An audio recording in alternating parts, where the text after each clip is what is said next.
What if I told you that one of the world's richest nations, famous for its bullet trains, flawless robots, and polite efficiency, is actually living in a financial dream world where money costs less than nothing to borrow?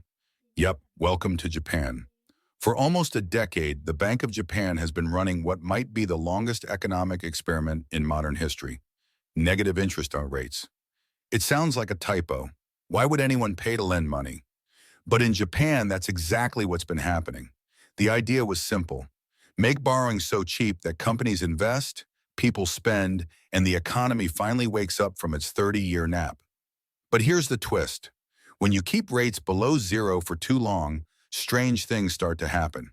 Debt piles up like sushi plates at an all-you-can-eat buffet, banks stop lending, and investors start wondering, is this still capitalism or some kind of financial sci-fi experiment? And the biggest irony? Japan's debt has ballooned to more than 250% of its GDP, the highest in the developed world. It's like trying to cure a caffeine crash by drinking 5 more espressos. So stay till the end, because we're about to unpack how Japan got stuck in this zero-gravity economy, what happens when the music finally stops, and why the rest of the world should probably pay attention before the same story plays out again somewhere else. To understand Japan's bizarre love affair with negative interest rates, you first need to understand the country itself, a place where the future and the past somehow share the same street. You can ride a self-driving bullet train, then walk into a 300-year-old noodle shop 2 blocks away. It's a nation obsessed with precision, order, and control. Ironically, that's exactly what its central bank has been trying to impose on the economy: control. Japan is the world's third largest economy, with a GDP of around $4.2 trillion 2023 and a population hovering just above 124 million. It's home to industrial titans like Toyota, Sony, and Mitsubishi, and it's one of the few countries where you can buy a toy that's smarter than your laptop. Yet beneath the sleek technology and polite efficiency, the numbers tell a much less graceful story. For over 3 decades, Japan has been haunted by what economists call the lost years. Since the asset bubble burst in the early 1990s, growth has limped along at barely 1% per year, and prices refuse to rise, something most countries would kill for, but in Japan, it's a nightmare called deflation. To fight it, the Bank of Japan, BOJ, went all in, printing money, buying government bonds, and eventually setting interest rates below zero. That's right. If you parked your money in a bank, you might actually lose a bit of it over time. The goal? Make saving so unattractive that everyone starts spending. And for a while, it seemed to work, at least on paper. Unemployment stayed low. Exports thrived thanks to a weaker yen. But then came the side effects: a mountain of public debt, a shrinking workforce, and a currency that's lost nearly 40% of its value against the dollar in just a decade. Meanwhile, Japan's population is aging faster than any other on Earth. Nearly 30% of its people are over 65. That means fewer workers, more pensions to pay, and fewer taxpayers to fund them. Combine that with the world's largest debt-to-GDP ratio, over 250%, and you've got an economy that's essentially running on borrowed time and borrowed money. To put it in perspective, for every $1 Japan produces, it owes $2.50. Imagine maxing out all your credit cards, then taking out another loan just to pay the interest. That's the fiscal treadmill Japan's been jogging on for years. Except now, the speed is increasing and the incline's getting steeper. And through it all, the Bank of Japan has kept promising, just a little longer, the economy will wake up. But the question hanging in the air is, what if it never does?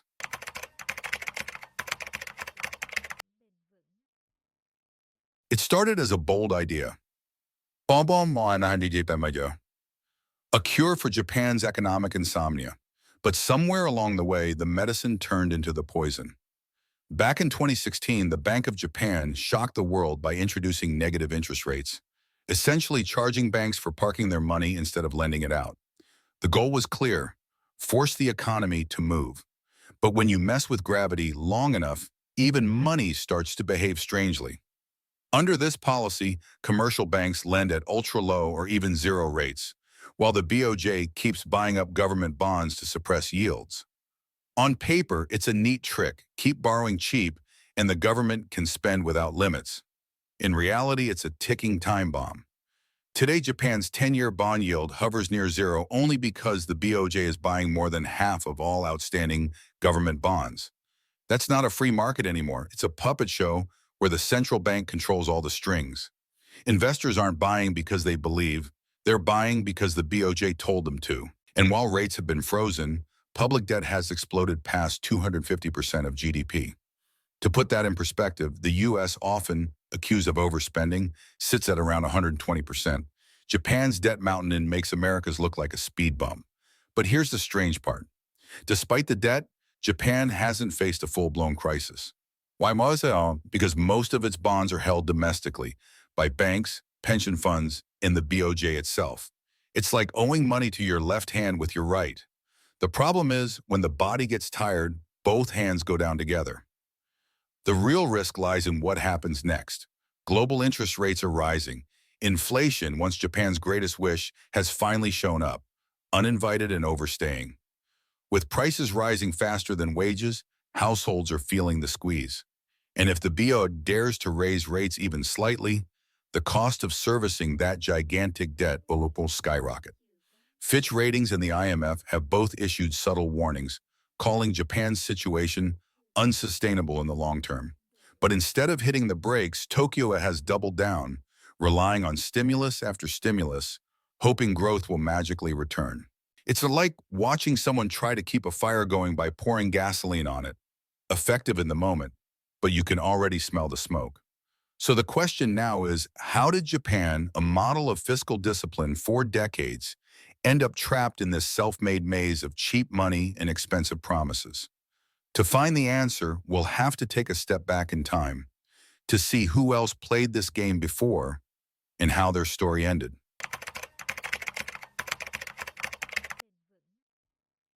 History, as they say, doesn't repeat itself, but it sure loves a good remake. And Japan's story? It's not exactly a new script. Let's rewind a bit and look at two other economies that once believed they could outsmart gravity: the United States after World War II, and the more tragic case of Italy in the 1990s, when debt and low interest rates danced a dangerous tango. Scene 1, America, 1940s. The U.S. government had just won a world war and inherited a mountain of debt worth over 120% of its GDP. To keep borrowing cheap, the Federal Reserve agreed to cap bond yields, buying as many Treasury securities as needed, much like Japan's BOJ today. At first, it worked. Inflation rose, growth boomed, optimism soared. But soon, prices spun out of control. By 1947, inflation hit double digits, peaking near 14%.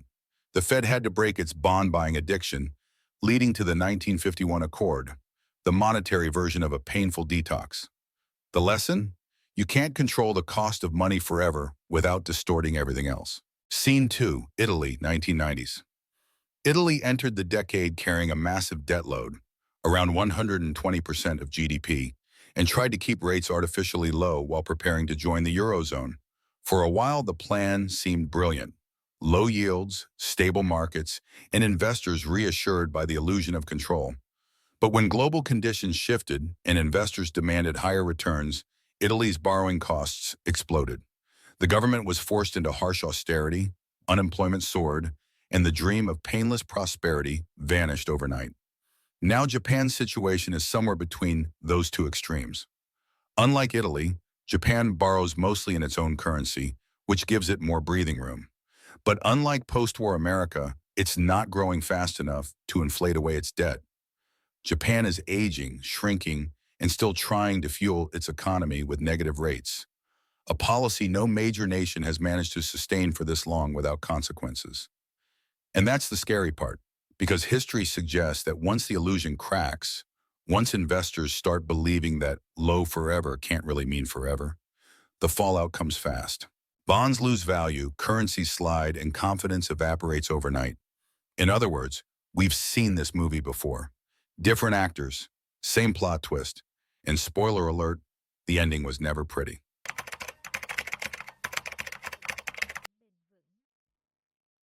If Japan keeps this up, if it stays hooked on negative rates and mountains of public debt, the question isn't if something will snap, it's when. Short term, 6 to 12 months. The yen will likely keep weakening. It's already slipped past 150 yen per US dollar, and traders are eyeing 160 as the next line in the sand. That makes imports like oil, food, and raw materials painfully expensive. Ironic for a country that imports nearly everything it consumes. Every weaker yen buys fewer barrels of oil, fewer bushels of wheat. Everyday prices rise. Consumers, who have lived decades in a world of flat prices, start to feel something they've almost forgotten: inflation anxiety. Meanwhile, Japanese banks, squeezed by negative rates, and are earning peanuts on their loans. Smaller banks, especially in rural areas, are quietly suffocating. Some have merged, others simply faded away. You can't make money lending when money itself costs nothing. Long term, 3 to 5 years. Here's where it gets dangerous. The government's debt load, already more than 250% of GDP, will keep ballooning. Servicing that debt, even if rates rise slightly, becomes brutally expensive. Let's say interest rates rise by just 1%. That alone could add tens of billions of dollars to Japan's annual debt payments. Suddenly, a huge slice of the national budget goes not to education, healthcare, or innovation, but just to paying interest. And investors, they'll notice. Once faith in Japan's low-risk, high-stability image cracks, the dominoes start to fall fast. Foreign investors could dump Japanese assets, pushing the yen down further. Domestic investors, seeing their own currency erode, might shift savings abroad. It's a feedback loop. The weaker the yen, the higher the panic, and the faster the outflow. Even worse, Japan's pension funds, some of the largest in the world, are heavily invested in government bonds. If bond prices drop, the retirement safety net for millions shrinks overnight. That's not just a financial crisis. That's a social one. Imagine a snow-covered mountain that's been building layer after layer of powder for decades. From a distance, it looks peaceful, even beautiful. But the weight keeps growing, and one small vibration, a global rate hike, a sudden sell-off, a shift in sentiment, could trigger an avalanche. And when that happens, it won't just bury Japan's financial system. The shock waves will roll across Asia and then the world. The calm surface hides a roaring undertow, and it's getting louder.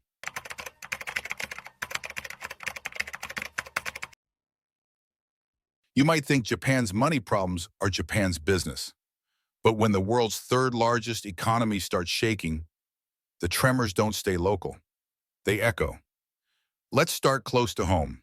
Asia. If the yen keeps plunging, Japanese exports, cars, electronics, industrial equipment, suddenly become much cheaper on global markets.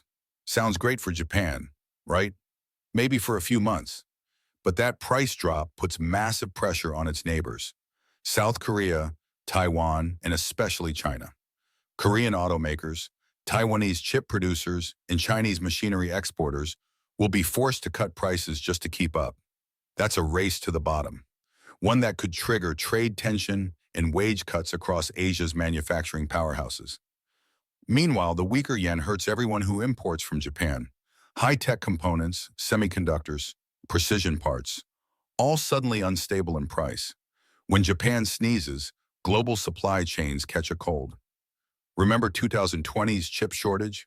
Multiply that by, well, Japan. Now zoom out to the global financial system. Japan is the world's second largest foreign creditor. Its institutions, pension funds, banks, and the BOJ hold over $1 trillion U.S. treasuries and hundreds of billions in European bonds. If a yen crisis forces Japan to sell those assets to defend its currency, global bond markets could convulse.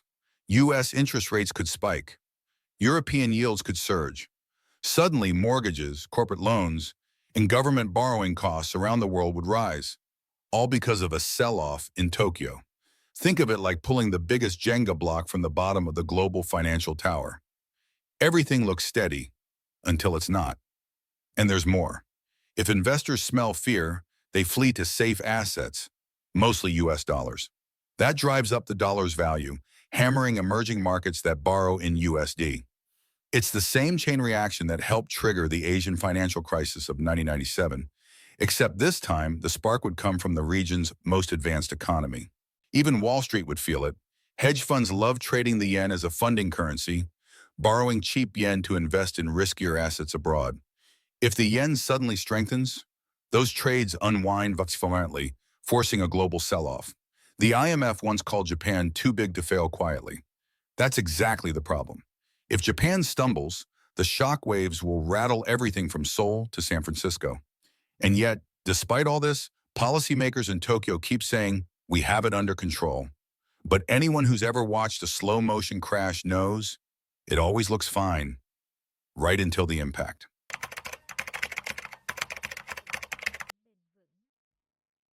If this were a movie, we're at the part where the protagonist hits rock bottom, but still has one chance to turn things around. So, can Japan rewrite its own ending? It won't be easy. The escape plan starts with something Japan hasn't done in a very long time: letting go of control. Step 1, gradual tapering, the slow detox. The Bank of Japan could start by trimming its bond buying program little by little, not ripping off the Band-Aid, just easing the pressure. That means allowing interest rates to rise slightly, giving markets a chance to breathe again. The Fed and the European Central Bank both did this after their own money printing sprees. And yes, it was messy, but better a controlled landing than a nosedive. Step 2, rebooting the real economy. Japan's deeper problem isn't just cheap money, it's slow growth. An aging population means fewer workers, fewer consumers, fewer ideas. So, reforms are crucial. Open the doors wider for skilled immigration, support startups instead of just mega corporations, and actually reward innovation instead of seniority. Japan has incredible human capital.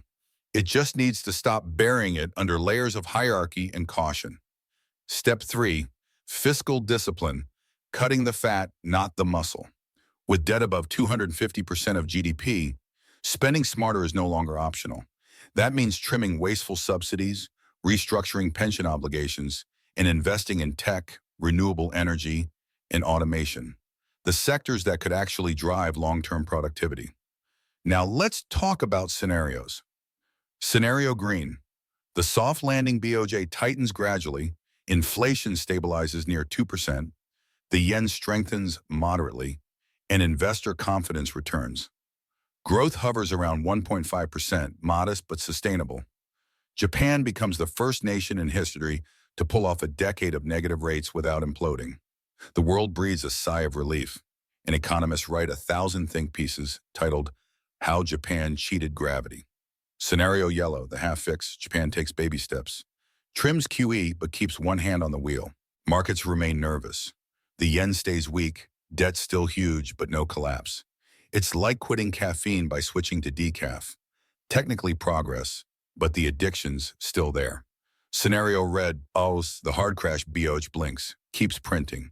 The yen nosedives past 170 per dollar. Inflation hits 5-6%, and bond investors finally say enough. The government scrambles to hike rates overnight, choking credit and triggering a deep recession. Banks wobble. The pension system panics. It's ugly, it's fast, and it's what every policymaker secretly fears. The window to act is narrow, but it's still open. Because in economics, the difference between a crisis and a comeback often comes down to one thing: timing. Japan can still choose to slow down before the curve, or keep pressing the gas and hope physics takes a holiday.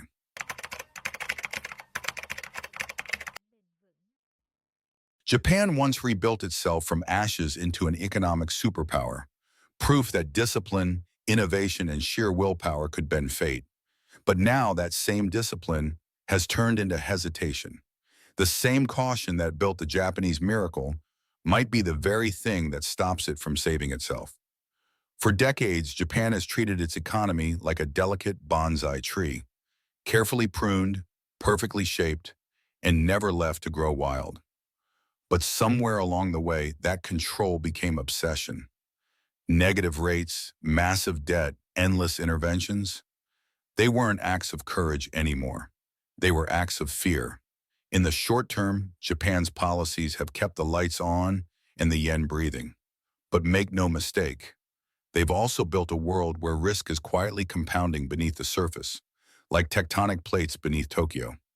You don't feel it every day, until you do. Because no country, no matter how wealthy or disciplined, can outrun the basic laws of finance. Money that costs nothing stops meaning something. Debt that never gets repaid stops being a promise. It becomes denial. The world is watching, because if Japan, the world's third largest economy, the model of post-war recovery, can't escape this trap, what hope does anyone else have?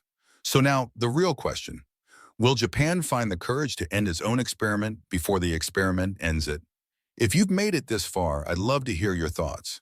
Drop a comment. Do you think Japan can pull off a soft landing? Or are we watching a slow-motion crash?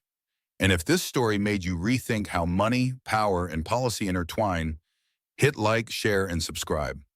Because in this channel, we don't just follow the markets, we follow the drama where money meets humanity.